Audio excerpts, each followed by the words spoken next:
गुरु प्यारी सात संगत जी, आप सभी को राधा स्वामी जी। संगत जी, आज हम आपको जो साखी सुनाने जा रहे हैं, जो कि ये है कि हम सब जीव मालिक से मालिक को नहीं मांगते, बल्कि मालिक से दुनियावी चीज़ों के बारे में मांग करते रहते हैं। अगर हम मालिक से मालिक को मांगे तो हमारा जन्म सफल हो जाएगा और हमें सब कुछ ही मिल जाएगा। साथ ही साथ जन्म मरण से छुटकारा भी मिल जाएगा, क्योंकि अगर दाता मिल गया तो दाते तो अपने आप ही मिल जाएंगी। यही सुनिए इस साखी में। एक बार एक साधु था। वह जंगल में तपस्या कर रहा था। वहीं एक गरीब लकड़हारा भी था। वह भी जंगल में रोज आता, पेड़ों से लकड़ी काटता और उसे बाजार में बेचकर अपने घर का गुजारा करता था। ऐसे कई साल बीत गए। साधु उसको यह करते हुए देख रहा था और एक दिन साधु के मन में आता है कि यह गरीब आदमी रोज आता है, लकड़ी काटता है, इतनी मेहनत करता है, बाजार में जाकर बेचता भी है, फिर अगले दिन से दोबारा वही काम पर लग जाता है। इसको यह काम करते हुए कितने साल हो गए, लेकिन इसके हालात आज तक वैसे के वैसे हैं, सुधरे नहीं हैं। उस साधु ने सोचा क्यों ना इसके लिए मैं ही कुछ करूं। तो साधु ने एक दिन उस गरीब लकड़हारे को कहा कि आवाज़ देकर बुलाया और कहा, भाई तू थोड़ा आगे जा। वह लकड़हारा बाबा से बोला, क्यों भाई, आगे ऐसा क्या है? तो साधु ने कहा, भाई आगे सुख है, तू आगे बढ़ तो सही। उस लकड़हारे ने सोचा यह साधु आदमी है, कई सालों से इस जंगल में बैठकर तपस्या कर रहा है, तो शायद इसे पता ही होगा कि आगे क्या है। क्या पता आगे जाने से मेरे को सुख मिल ही जाए। जब वह लकड़हारा 1 से 2 मील आगे गया तो उसको बहुत ही अच्छी लकड़ी पेड़ की दिखाई दी। उसने वहां से कुछ लकड़ी काटी और उसे बाजार में जाकर बेचा। उस दिन उसको पहले से थोड़े ज़्यादा पैसे मिल गए, क्योंकि लकड़ी अच्छी थी।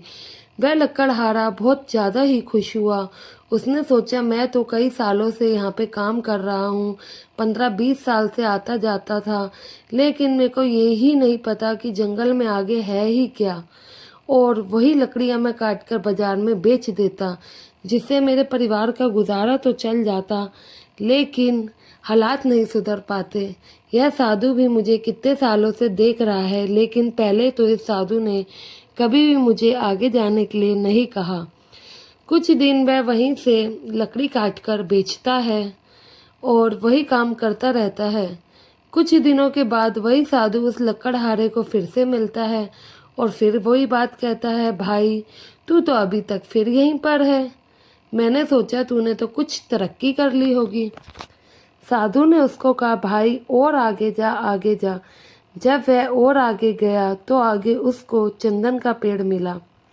संगत जी, जैसे कि आप जानते हैं कि चंदन का पेड़ की जो लकड़ी होती है वह बहुत ज़्यादा ही महंगी बिकती है। वह चंदन का पेड़ देखकर लकड़हारा बहुत हैरान हुआ। सोचा मैं इतने सालों से जंगल में आ रहा हूँ, मेरी नज़र क्यों इन पेड़ों पर नहीं गई। फिर वह चंदन की लकड़ियाँ काटता है और उसे बाजार में बेचता है। अब उसको पहले से और ज़्यादा पैसे मिलने लग जाते हैं, क्योंकि चंदन की लकड़ी वैसे भी बहुत महंगी होती है। तो ज़्यादा पैसे मतलब कि 5 से 10 गुना इतनी उसकी इनकम बढ़ जाती है। वह लकड़हारा अमीर हो जाता है। उसके हालात पहले से अब सुधर जाते हैं। अब उसने अपना एक घर भी बना लिया था। पहले तो वह झोपड़ी में रहा करता था, अब वह अच्छे मकान में रहने लग गया। उसने लकड़ी की एक टाल भी खोल ली। उसने अपने टाल पर काम करने के लिए नौकर भी रख लिए। जब वह जंगल में लकड़ी काटने जाता तो नौकर को साथ लेकर जाता। अब वह लकड़ी खुद नहीं काटता था, बल्कि अपने लड़कों से कटवाता था। टाल पर रख कर चंदन की लकड़ी बेचता था।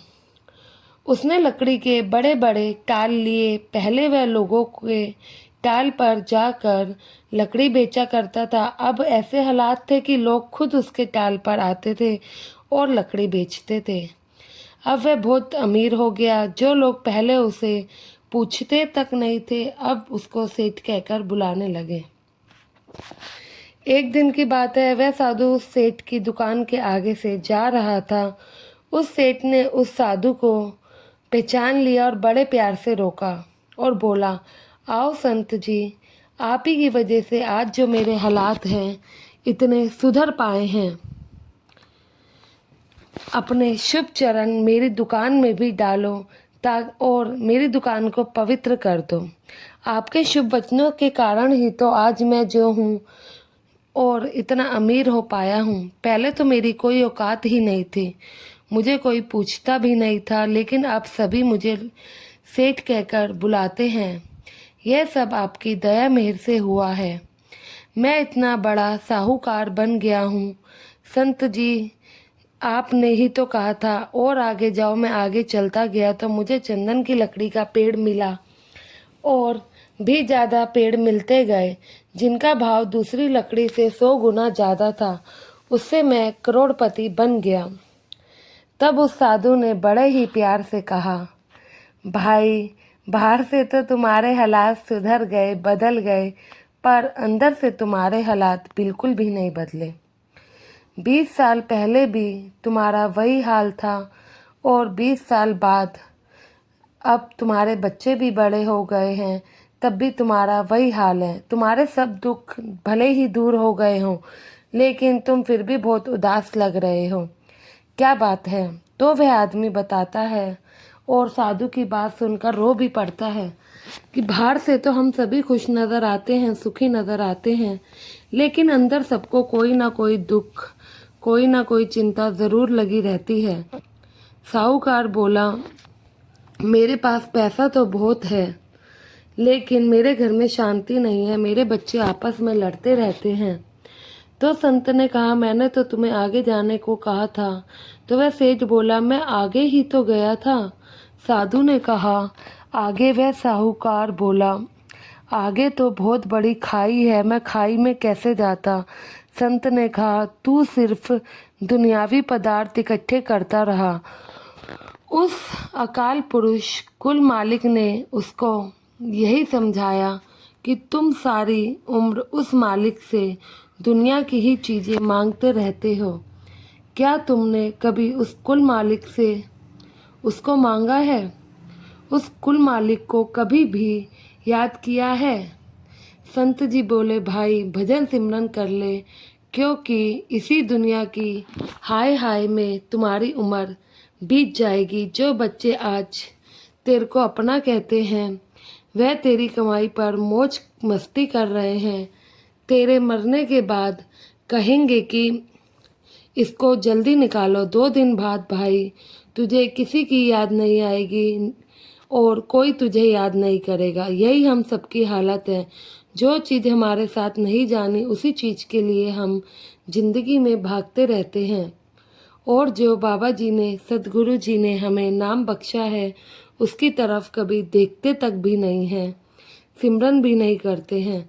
साथ संगत जी, आप सबसे हाथ जोड़कर यही अनुरोध है, भजन सिमरन को पूरा समय दीजिए, अपने कुल मालिक के भाड़े में रहिए और उनसे खुशियां प्राप्त करिए।